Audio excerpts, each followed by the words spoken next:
This is the first time that I've presented any of the data that is starting to accumulate heavily in the qualitative data repository, and that we are beginning to analyze as a team. This is very much a work in progress. This is, you're witnessing work process. I mean, you know, when Catherine Ascar says, come and present, how can I say no? But this, as you will find, as you will see, this is not a finished or polished paper. I'm hoping to have a version ready to send off to a journal in the next couple of months, but this is really a process here, and so I invite critique and maybe help me reframe it if necessary, but you'll see what I mean. I also want to give a little bit of context. This is what you're going to be hearing today is a little puzzle piece in a much larger puzzle. This is a project of which I'm the principal investigator. It's a large project that's tracking and comparing over the course of 4 years, from 2016 to 2020, 4 different and very differently organized affordable housing projects, all located near the center of Rio de Janeiro. It's a 6-person research team, 2 U.S. and 4 Brazilians, and we have a Canadian documentarist, and have produced about 7 videos so far, and we're looking at producing a bunch more this summer, where I'll be doing work over a couple of months there. All 4 of these affordable housing projects, what's most important about them is that they make possible for low-income people to live close to the center, the city center, thereby pushing back on the much more common global process of peripheralization of low-income populations in large urban areas, especially in the global south. And what we're trying to understand is how the specific features of each project make a difference in the quality of life, the political commitments, and the livelihoods of the residents of those 4 different projects. The housing projects are, 1, an old abandoned hotel occupied for 15 years and transformed by 40 families that is in the process of winning legal regularization, and importantly, they are doing this without the organization or support of any social movement or housing rights organization. They're doing it completely on their own. The second is an abandoned federal government building occupied by 30 families for the past 3 years and organized and supported directly by a large housing rights organization. It has recently won legal recognition. The third is what I'll be focusing on today, a large governmentally built social housing project that houses 1,000 families, been occupied since 2014. And the last is a group of 116 families that have been organized for 11 years around a partnership between the state and a national housing rights organization to build affordable housing using the model of self-management. I wanted just to give you a visual fix because I wasn't really able to coordinate all of the images with my comments, but I thought I'll just sort of quickly run through the images so that you have these in your mind as I start talking about both the framing of the data and the data itself. This is Georgi. He's a retired metal worker, and he is, as you will find out soon enough, someone who belongs in the cluster that I've come to know and love as the Longtermers. This is the view from above of the condomínio Ismael Silva, which was completed in 2014. This is one of the projects that's funded by the huge federal program Minha Casa Minha Vida, My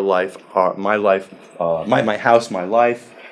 It's about $100 billion project program that started right after the meltdown of 2008, largely as a stimulus program, but it has so far built about 4 million units of housing, of affordable housing around the country, and this is in effect the apple of the eye of the Workers' Party. This particular project was very important to Dilma Rousseff, in her re-election bid in 2014. She put a lot of pressure on the architects and the workers to get this done in time so that they could point to this as a sort of a stunning example of how you can build high-quality affordable housing close to the center of a city and not be, only peripheralizing, which is the story of a lot of the of Minha Casa Minha Vida. This is an exceptional project because of that. These are just some views inside of the project. You will notice it may be odd to see some of the quality of those cars, and you will understand that soon enough. This is also inside the condominium. Just to get a sense of these are two-bedroom apartments. They're all totally standardized and totally equal. And people can and they do upgrade, but there are limits to what they can do, and I'll get to that in a moment. This is Haroldo. He'll be coming back repeatedly. He is an up and outer. He's not a long-termer, and you'll see what that means in a moment. At least these are the analytical categories that I have, as we sometimes do, squeeze people into as we try to shoehorn them into our models, right? This is in the block, there are 25 buildings. The total development is 50, but there are 25 on either side. We focused on one side, so not to get to the 1,000, we're sort of limiting ourselves to 500 units on one side of this development. And this is the first floor, and every floor, there are 5 floors to each building, and 4 apartments per floor. This is sort of a view of what often happens is the sort of taking over of the lobby for parties. This was a birthday party that they threw for me last year. This is the third category, which is an on-edger. You're going to have to help me with these categories. But this is Grandão. And just to give you a taste, like the other on-edgers, he does not plant plants. This is Georgie again. You can get sort of taking a step back. This is in front of his bloco, and that's his garden, and he is the gardener there. He is a long-termer. This is another long-termer, Negro, who is he is actually a professional gardener, and he is definitely a long-termer, and those are his plants. Some of the geography of these you'll begin to understand. These are limited to just the entrance of the building. This is another long-termer, Madalena, and her plants. She's very committed to developing this part of the space right in front of the entrance of her bloco.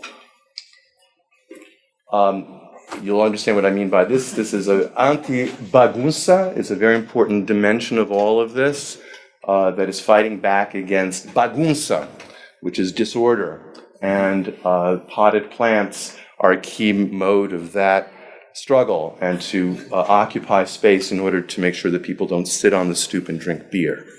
Very important flashpoint of struggle between different segments of the working class.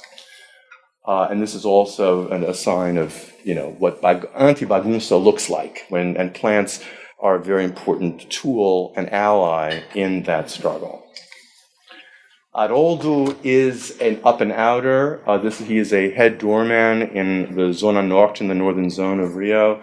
And these are Ishoria that he often clips and takes home to develop his own garden in Ismael Silva. That is just a taste of his garden, and it overflows beyond that. There's palmeiras, there's pico de ouro, there's Ishoria, there's a lot of different kinds of stuff there. You can tell I spent a lot of time with Haroldo. He's also an excellent cook, and that's part of his story. And then another up and outer to the left is Ana Luisa. Ana Luisa is the one who planted that. Wow. So this is actually very important. It spills out from the area right in front of the bloco into the space surrounding. And so the difference of a few meters is, I think, quite significant. So that just gives you a little visual. And so into the framing of this, and then I'll try to start giving you a taste of some of the data.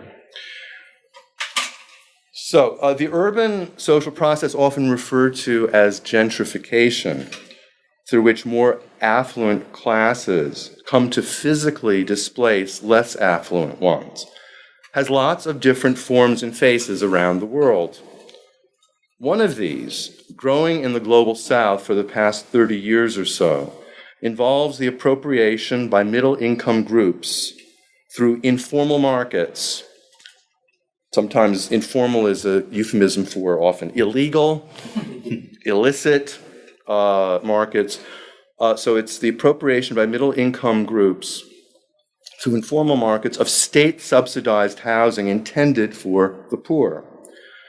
Known in the literature as downward rating, and which is a very important phrase, and the rating carries with it a very clear normative meaning of piracy, parasitism, because that's in effect what it is. It's the removal from the common stock of housing that could be occupied by low-income groups, and it's brought out of that stock and it's occupied and controlled, often as a commodity, by middle-income groups. So known as downward rating, the process has been described in the literature on social housing more or less as follows. A social housing project that involves the eventual awarding of title to low-income awardees gets located for various complex reasons, often political, in an area that is attractive to middle or upper-income groups.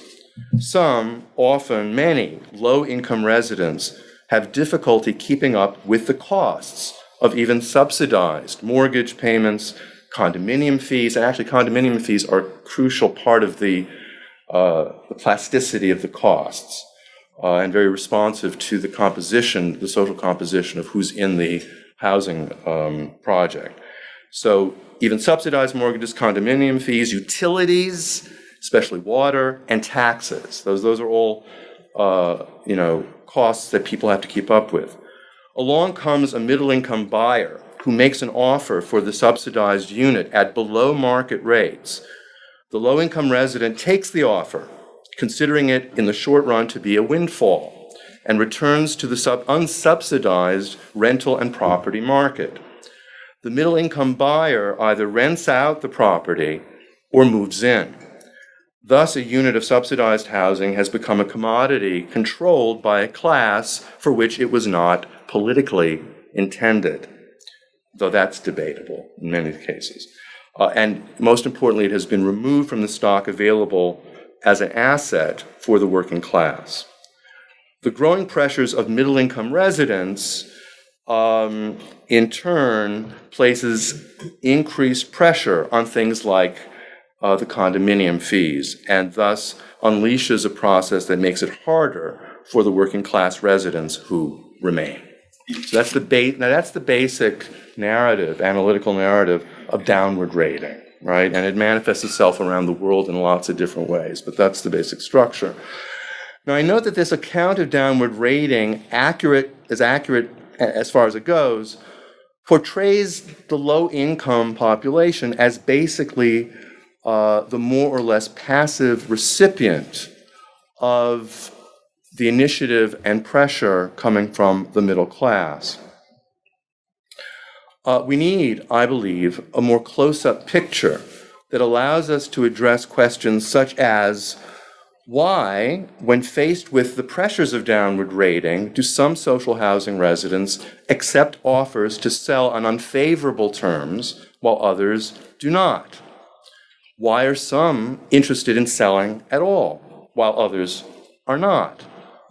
Why do some seek to increase the market value of their homes while others do not?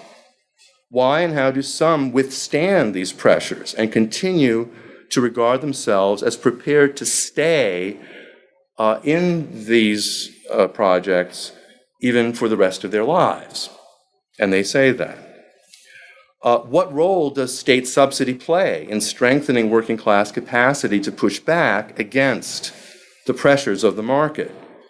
Any reasonable effort to investigate such questions, such as these, I suggest, requires recognizing that the poor and working class are socioeconomically heterogeneous. that they're situated in positions of varying social and economic capacity to shape, tap into, and resist the forces of the market. Indeed, as I'll suggest, those very forces reinforce and deepen the internal heterogeneity and status hierarchies at work within the working class, aggravating their internal tensions and conflicts. There's a lot of placid exterior here, and so my role as an ethnographer is to get to the roiling, simmering conflict beneath. That's not that visually present, but is very present in people's understanding about what's going on. And as you'll see, plants are a real flashpoint for these conflicts. In this paper, I thus suggest that working class residents of subsidized housing facing gentrifying pressures ought to be understood not just as reactive absorbers of those pressures, but as, in many complex ways, strategic actors who come to the bargaining table of the market resourced with a variety of intra-class differentiated powers, and hence who are intricately engaged with downward rating from a variety of positions, including not just distressed subject, but also effective resistor, and quite importantly, savvy collaborator. And this is actually politically very complicated, right? Because it opens us up, or me, to a kind of victim blaming that is, well, who about asymmetries of power and so on. And I want to push back on that and say we've got to understand what's happening in these processes at the ground level. And I think to extend this, I've been scouring, maybe Todd, you could help me, I've been scouring the gentrification literature for analyses that actually engage with the differentiation of the working class and understand what kind of effects those differences have on people's actually working with gentrification and actually facilitating it. I think there's a whole story here that is often not told because it's so politically radioactive. While seeking to understand these processes during a half year of intensive field work from 2017 and 2018 when I lived there in a social housing project in Rio, I made what I think was a valuable discovery, a pretty valuable discovery. In the context of the highly standardized buildings of a large state-funded housing project in which the designs and materials render impossible the addition of rooms, floors, balconies, verandas, and windows, which are crucial for low-income housing as part of a process of social differentiation. But here we don't have that. They can't add anything, all right? So the built environment is constraining the ability to symbolize and communicate social difference and hierarchy, at least visibly, to strangers. You have to have somebody come into your house to begin to see the difference that you have. Externally, there's no way to tell if you are socially, where you are on the hierarchy, right? It's a problem for human beings. They like to symbolize where they are in the status hierarchy. So without being able to do that, the labor that, because of that, my discovery is that the labor that residents invest in plants takes on a special and consequential valence. In this context, I argue, greening labor is about exerting influence over the bodies, behavior, and subjectivities of other people. This all speaks to some of the new materialism literature where I think, when you sort of go into plants, plants may have agency, but boy, oh boy, are they involved with human agency. And so there's a lot of, my language here sort of reflects thinking about aligning with and co-opting and developing coalitions with plants, right? So aligning with plants is thus understood by the people themselves, and I really want to underline this. It's not just a figment of my sort of overactive Marxist imagination. As an ethnographer, I really want to get at the emic here. So aligning with plants is thus understood by the people themselves in this built environmental context as a tool of social power.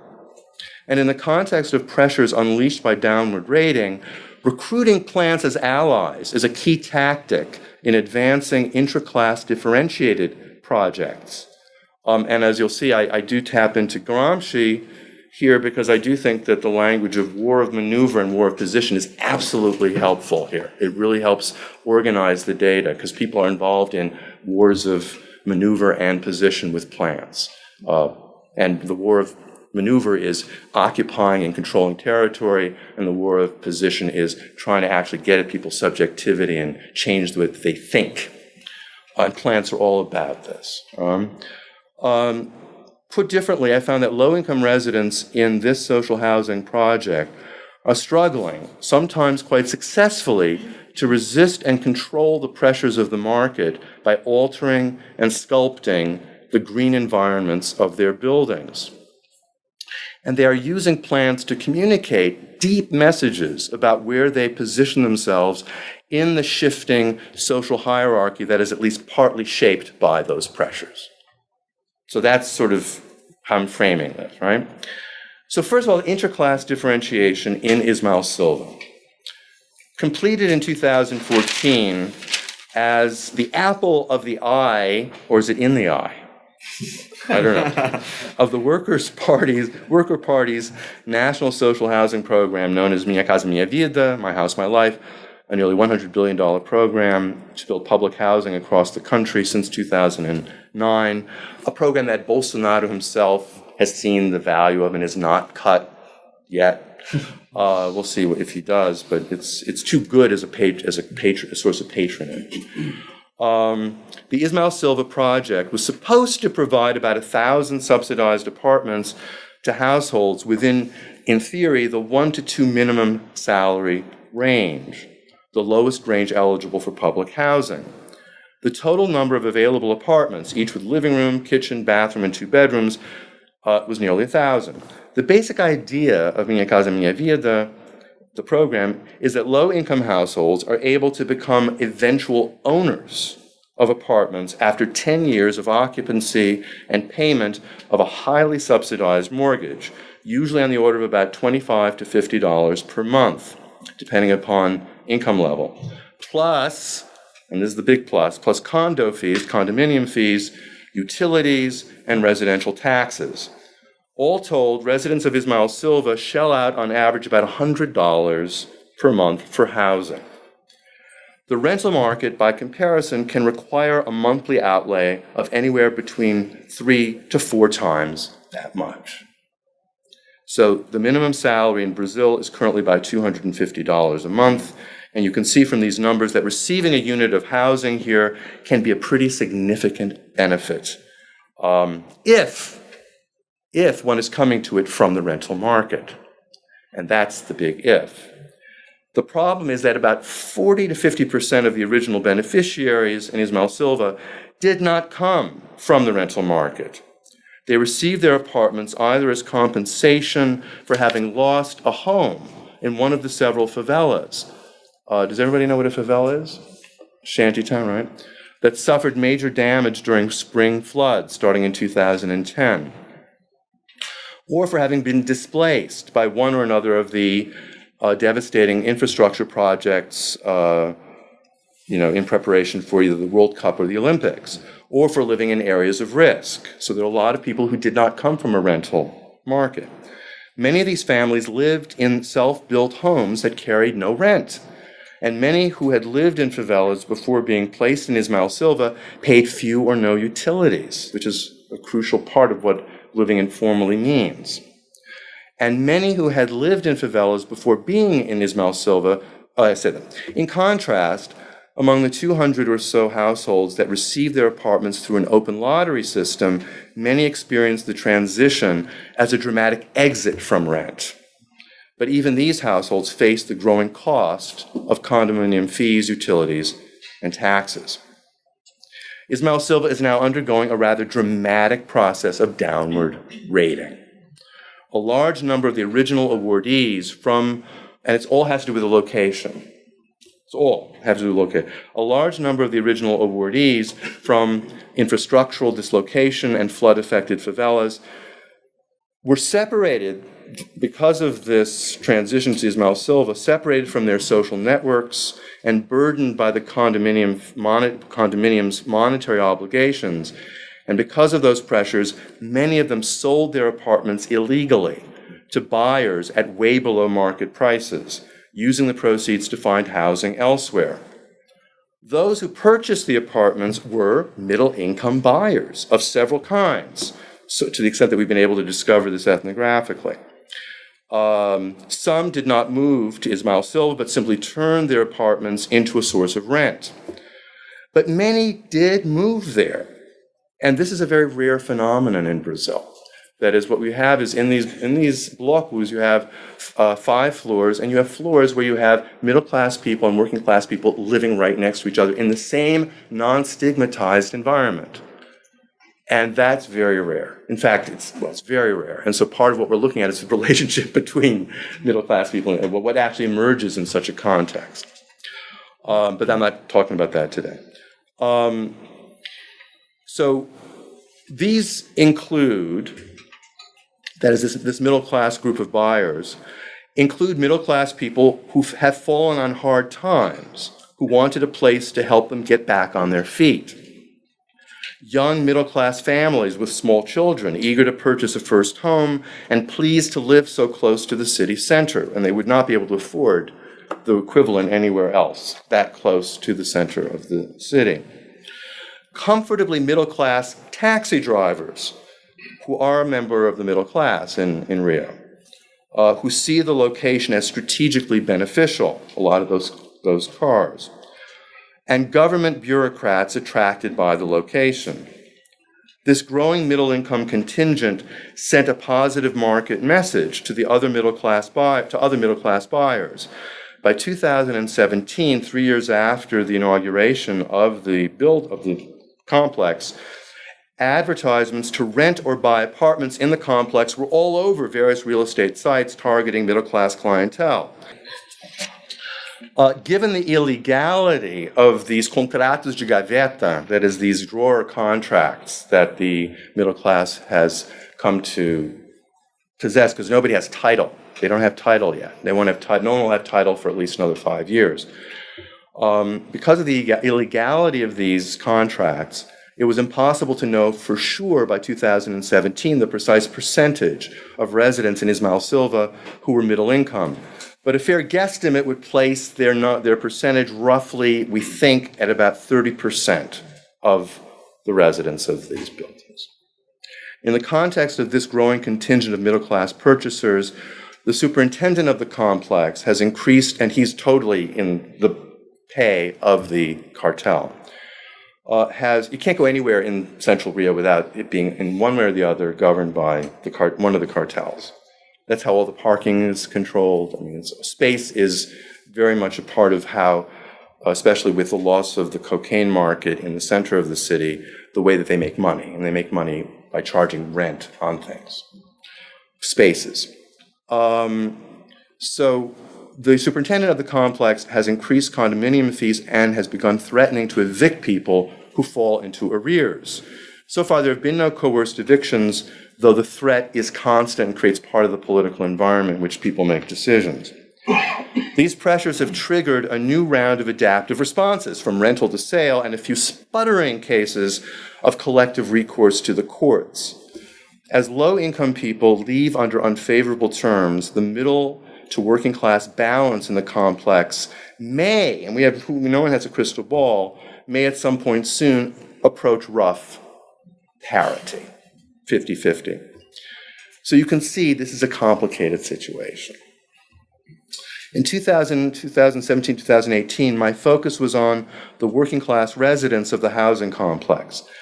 Confession, transparency. I found it difficult, with a few exceptions, to gain access, and I'm a pretty good field worker, to gain access to the middle income residents. Why do you think? They're not supposed to be there. They're not supposed to be there, right? How can you sort of say, can I sit down and talk with you about your illegal presence here? But everybody, everyone knows about it, but you don't want to have a written record or, record something. Among the low-income residents, I got to know 34 households. For the purposes of this project, I found it useful to categorize the low-income households I got to know into 3 broad clusters. differentiated by their ability to keep up with monthly bills, the degree to which moving to the complex represented for them a strongly felt improvement in their quality of life, and their degree of felt vulnerability to having eventually leave the complex on unfavorable terms. So a first cluster expressed realistic concerns that they would not eventually be able to stay in their awarded apartments because of these growing economic pressures. These included people who, whether due to family size, health issues, or other variables, too numerous to mention, found themselves falling behind in their monthly bills. Many of them lived with a general underlying fear of possible eviction. They were on the lookout for buyers and knew that, given their weak bargaining position, they would, if they sold, have to sell low. I call members of this cluster on-edgers, and really, I gotta figure out a better term, but they're on edge, so on-edgers. And in my sample of 34, 10 of my 34 were on-edgers. And many of them come directly from favelas and did not have experience paying rent and were not part of that world of paying your monthly bills. A second cluster included residents who, for various reasons, from demographics to the number of income contributing members either within or outside of the household, did not experience the insecurity felt by those in the first cluster. People in this cluster generally felt that moving to Ismael Silva represented a significant improvement in their lives, often because it allowed them to escape the burden of paying rent. And they had that experience, who thus felt little concern about having eventually to leave. Indeed, people in this cluster generally had no interest in even thinking about selling their apartment, either now illegally or eventually once they had secured title, say about 5 years from now. Are you following this? Okay. This is all sort of getting ready for the plants, right? Because you have to understand this kind of the complexity. These were people who intended to stay in their apartments for the rest of their lives, they said, or at least as far into the future as they could imagine. Obviously, nobody has a crystal ball. Nobody knows if they're going to be able to do that. But that's part of their identity. They say, this is where I'm going to live. I'm going to pass this asset on to my children and grandchildren.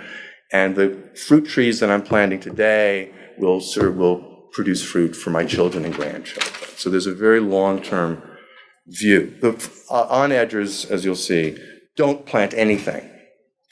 In my sample, there were 19 of these households, of the what I call the Longtermers. Again, these are just emergent phrases. There'll be better phrases at some point. In the third cluster, I placed households led by people who, for various reasons, including a favorable position in the labor market, demographics, health, number of contributing households outside, off the radar, that many of whom I don't even know about. And it's very hard to get household budgets. It's very hard, even after spending a lot of time with people. People just don't like to talk about this stuff.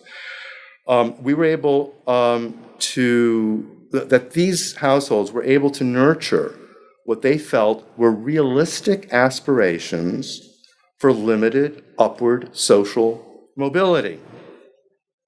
People in the second cluster very clearly said they had none. They had no such aspirations for shifting out of the general class position where they found themselves. Living in Ismael Silva, by removing these households, from the burdens of rent, which is a huge burden, had they felt, given them the opportunity to push forward with mobility plans based on education, special training courses, professionalization, and small business entrepreneurship. These folks could pay their bills, and they had aspirations to move up some kind of social hierarchy or ladder. They did not see the apartment as the housing endpoint of their lives. They planned sooner or later to sell the apartment when and how they chose, and at a maximum possible market value. Their life project involved moving up and out of Ismael Silva to, quote, buy a bigger and better house, a phrase that was often repeated. But they felt relatively little anxiety or stress about having to sell or leave the house before they were ready to do so. I call members of this cluster up and outers. Again, you have to find a better phrase. In my sample, there were 5 of these. Now, I discovered how people in these clusters interacted with the green environment of the housing complex was key in understanding how they defined their relationship to the place, to each other, to their own social hierarchies, and to the growing interest by outsiders to buy homes in the complex. I got to know very well 12 individuals who were devoted to transforming the green spaces near their buildings by planting flowers, ferns, bushes, and fruit trees. And this was a very large relative sample because in Ismael Silva there were only 15 or 16 gardeners. That is, there are 25 buildings and there were 9 that had nothing. There was no green transformation. In 16 there were. I only got to get access to 12. And these were very they often had helpers, but there was no question that the leadership of the gardening was taken on by an individual. A first key finding was that of the gardeners, none belonged to the on-edge category. I'll be spending time this summer deepening my understanding of why the on-edge category has not produced gardeners. You may already have some hypotheses of your own. I have my suspicions, but I'm only starting to grapple with this ethnographically. The other 2 categories have, however, produced a rich set both of data and gardeners. 7 were long-termers, and 5 were up and outers. Of these 12, 8 were men and 4 were women. There were women in both groups. No gardener that I could find was a middle-class colonist.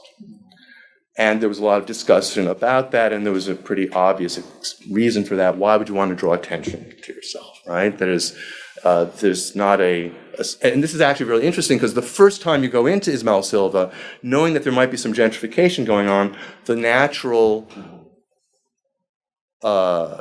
inference is that, oh, these are middle-class people who've arrived and they're planting gardens, but it's not. So in effect, this is an effect of their presence and their influence of the process of downward rating, I mean, in intricate ways, but it's not direct, it's indirect. That is, the capital is having its effects, but not in a direct way. In what follows, I have time only to discuss 2 dimensions of the meaning of greening labor to gardeners who were long-termers and up and outers. First, the extirpation of favela-like behavior from buildings and the housing complex as a whole. And the contrast there is that the long-termers were focused on their buildings. The up and outers were focused on the whole space. That is, they wanted to extirpate favela-like behavior from the whole complex. That contrast was significant. It takes a lot of ethnography to get to that, by the way. No one sort of walks around and tells you these things. You have to really dig to get those kinds of contrasts. And there are differing views about that. So the first is the extirpation of favela-like behavior. And the second I hope to have time to touch on, I'll do this as quickly as I can, is there differing views, that is between long-termers and up and outers, about the purification of buildings from the influence of ghosts. And that is the dead, that is the spirits of those who died miserable deaths in this place because the space upon which this complex was built was a prison. And so there are ghosts, and there's a real big contrast between the long-termers who see their mission as chasing ghosts away from their own buildings, and the up and outers who, every time that you begin to talk to them about ghosts, deny they exist, don't want to talk about it, and will you please shut up? And so there's an interesting contrast there. So in this article I'm working on, I also delve into the relative emphasis of these 2 groups on use versus exchange value, and their very different stances towards fruit trees, but I can't even begin to touch on that today. So the battle against bagunça. I heard repeatedly from gardeners who were both long-termers and up-and-outers that one of their main motivations for planting was to ocupar espaço, to occupy space, thereby negando espaço, denying space to neighbors who would otherwise use it for bagunça. Long-termers and up-and-outers complained about this thing, bagunça, all the time. Behavior they regarded as dirty, disorderly, and loud, such as throwing garbage in public places. And this is we know this, right? But it's very important to understand the internal differentiation within the working class. It's not just middle class sort of ragging on working class people. This is the internalization of those values. So all the time, that is, behavior they regard as dirty, disorderly, and loud, such as throwing. I can't emphasize this too much because I think that part of the understanding of the historicity of what happens is understanding internal differentiation of the working class. Okay, so I'm going to throw that out sort of, unless you begin to grapple with these internal differences, none of the other things really make sense. The leverages of history don't quite make sense. It all is like the middle class gets to do whatever they want. I mean, there's alliances that are being built here. So, behavior they regard as dirty, disorderly, and loud, such as throwing garbage in public places, failing to dispose of empty beer cans, leaving dirty grills in common spaces, parking motorcycles in the way of pedestrians, yelling in public, drinking beer on stoops. They sometimes call this kind of behavior non civilizado, uncivilized. Professor, is this favela-like behavior as well? Is Yes. it related? Okay. Totally. Or at least constructed that way, right? Drinking beer, you got me one sentence before I got it, right? And thought of it as peculiar to people who had come from the favela, but from whom favelaness had not yet been extirpated. They referred to these people as bagunceiros and contrasted them with gente boa, good people, that is, themselves.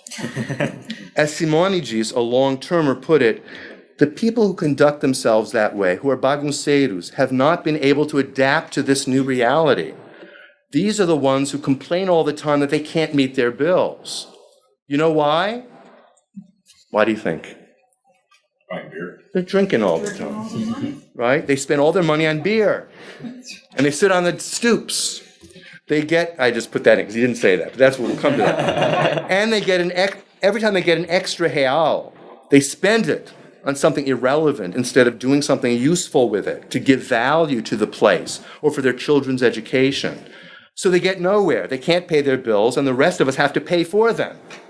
You can take people out of the favela, but you can't take the favela out of people. But I'll tell you this, I'm not going to let them turn this place into a favela. Now, both long-termers and up-and-outers share a strong desire to avoid being mistakenly associated or identified as people who practice bagunça. That's a really big motivator. That's why they have a strong incentive to get rid of bagunça from in and around their buildings. By doing so, they hope to avoid a situation in which a visitor might draw the incorrect conclusion that any of that bagunça was their handiwork. They have a strong status interest in making sure that all visitors know that only or mainly gente boa live in this building. They want to be sure that they are known as people who have succeeded in purging from themselves the way of the favela and who succeed in paying their bills. But beyond this individual status concern, the up-and-outers have another one, not shared by the long-termers. The up-and-outers want outsiders to be impressed by the place, to see that, and that it's not just their buildings. To see that, because in order to get to the buildings, you have to pass by other buildings. To see that, in spite of the fact that this is social housing, it is inhabited by gente boa. This worry and desire make them even more impatient and angry with the local bagunceiros. Their goal is not just to avoid having outsiders mistake them for bagunceiros, they want to avoid having outsiders see this place as a whole as not the kind of place where they might live. They want the price of their property to go up. Haroldo, you remember Haroldo, that I spent all that time with, stated this goal explicitly. Look, John, he said, how will someone who comes in here and sees bagunça anywhere in the condo, how is he going to want to buy? So that is why we need to get rid of bagunça, not just from one building, but from all of them. I never heard this idea expressed by the Longtermers. I will come back in a moment to this contrast. For the moment, I want to consider the tactics that Longtermers and up-and-outers shared for using plants to extirpate bagunça. First, they used them to occupy space that might otherwise be used by neighbors to practice bagunça. In Gramscian terminology, one might see here the use of plants in a war of maneuver to seize territory and exclude others from its use. When I arrived here in the condomínio, said Haroldo, an up-and-outer, I saw the empty area in front of the building and saw what people were doing there. What were they doing? Bagunça. People would stand around on the grass right out front, hanging out, barbecuing. But then they would just leave it there, not clean up, and that attracted stray animals and rats. And drinking any day of the week, leaving bottles and cans any day of the week, right? On the weekend, it's okay. Others would just drop garbage there. Others would leave their motorcycles there. This place was like a favela. So I thought, let me plant a garden. I thought, I have to occupy that space or they will just turn it more and more into bagunça. Longtermers and up-and-outers encountered real physical resistance to their deployment of plants from other residents for the better part of 2 years. This was a hegemonic struggle. Ribamar, an up-and-outer, recounted how early on, as he struggled to fill the space, both children and adults would pour water on his head from 3 or 4 stories up, ridiculing him. They would yell down to me, "Who do you think you are? You want to plant a garden? Go to the Zona Sul," which is the luxury part of the city. "Do you think you're better than us?" But these green warriors recounted, they persevered, wearing down in a war of attrition the other side, pushing them toward other spaces or getting them to give up. Haroldo recalled, at first it was a real struggle. These people did not accept it. They would tear up the plants and trample them. But I was persistent. I would pull them up. I would plant again. I kept at it, and eventually they moved on. Finally, the garden chased them away, 100%. Now there is some peace here. This was a conquest, a real conquest. Among the bitterest battles in this war was the clash for the Stoops. For the first year he lived in Ismael Silva, Grandão, which you saw, an on-edger, took pleasure in doing what he had always done in the favela, cool his heels in public with friends, drinking beer. In Ismael Silva, given the absence of bars or concrete tables, Grandão and others gravitated to the concrete stoops that border each building, which I think you may have seen. There they would hold court, beers in hand, philosophizing until well after dark, and other kinds of philosophy is a euphemism. Soon, and I philosophize along with them, but not on the stoops. Soon the stoops became a theater of conflict between stoop sitters and anti-stoop sitters. The anti-stoop sitters complained to any who would listen that the stoop sitters should go back to the favela where they belonged. There they could stoop sit to their heart's content. The ammunition in this intra-class altercation were potted plants. Simone, which is actually a pseudonym, it's Ana Luisa. So Simone, an up-and-outer, took the lead. And so I started to put big potted ferns on the stoop, she said. You can see them there. I put them there to make it harder for them to sit down. This is her speaking. Then the war started. It was a struggle, uma luta. It was a battle, uma batalha. One of them would move the plant and they would break them. And you know what I said to them? I said, you think you're mean, but I can be meaner than you. So I kept putting those plants there until that wore them down. The battle was joined in at least half a dozen buildings. Soon, on stoops all around the complex, potted plants appeared at the front line of this intra-class struggle. Stoop sitters moved pots, and potters moved them back in a tense back and forth. When potted plants were not enough to keep the sitters at bay, the Longtermers and up-and-outers cultivated strips of plants along buildings' edges and put up jagged fences around the plants. After nearly 2 years of this back and forth, the stoop sitters began to give up. There were simply no more places to sit, Grandão lamented. He and the other stoop sitters were fully aware of the issue that lay just beneath the surface of the skirmish of the potted plants. One hot, steamy afternoon, I found Grandin sitting inside a patch of cool shade cast by the corner of one of the buildings. There used to be more shade and an easier place to sit on the building's stoop, but this was now rendered inaccessible by a line of potted plants. I asked him what he thought of the plants. Errado, wrong. Wrong. People need to sit outside because of the weather and hang out. Here we have lots of people who work hard. They need some leisure. They need recreation.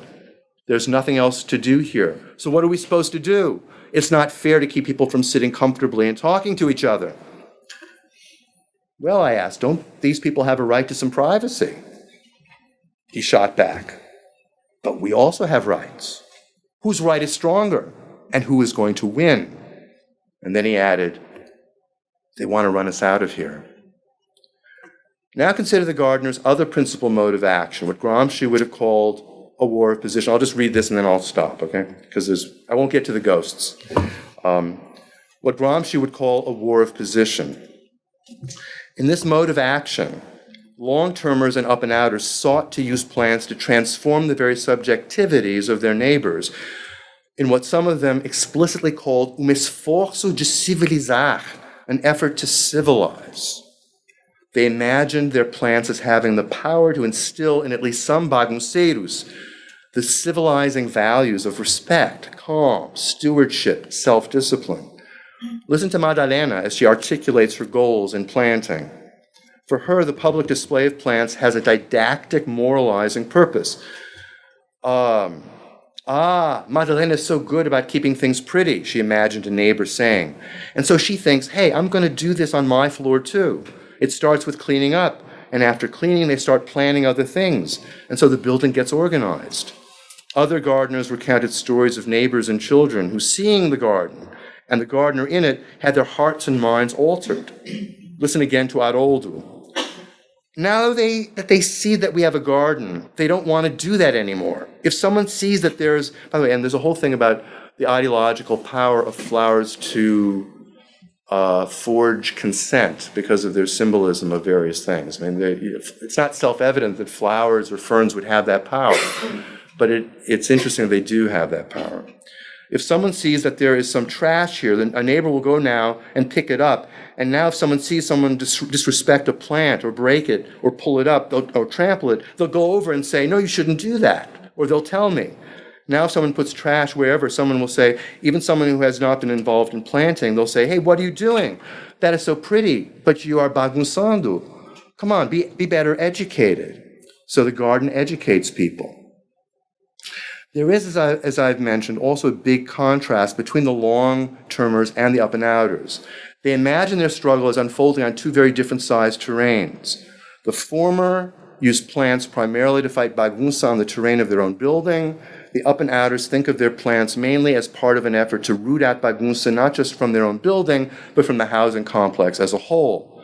The best way to influence the exchange value of one's apartment is by trying to reduce bagunça not just in one's own building, but in the complex of buildings as a whole. As Haroldo again put it, someone comes in from outside and is walking along over here and there. Sure, I can get rid of bagunça with my garden here in the building, but to get here, he has to pass by 3 other buildings with bagunça.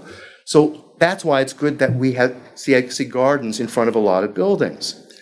He and Ana Luisa spoke to me at length about their interest in planting gardens that would be highly visible. You see, it spills out to other residents, not just squeezed into the 3-by-3 meter rectangle in front of their front entrance, but spilling over to the whole surround of the building. That way everyone can see, said Ana Luisa. That way neighbors can be inspired to do likewise in their own buildings. I asked her why that was important. She looked at me like I was insane. She says, because that way the value of all these apartments goes up. Haroldo and Ana Luisa actually took steps to reach out to neighbors, talk to them about gardening, and encourage them to plant. Theirs was a complex-wide imperial project. The long-term dwellers, unmotivated by exchange value, were far less prone to try to get people beyond their building to do anything. Their priority was to ensure their own and their own buildings' reputations. People in other buildings would have to take care of themselves. As Madalena stated, I can't be trying to take responsibility for plants and other buildings. I have enough to look after here. Without the incentive of chasing after a rising property value, she had no reason to worry about any building but her own. And then there's a whole section about the living and the dead. And you know what? You'll have to read the article. Anyway, so I don't have a conclusion, but that's where the data is going. So that's all I got for you today. So, yeah.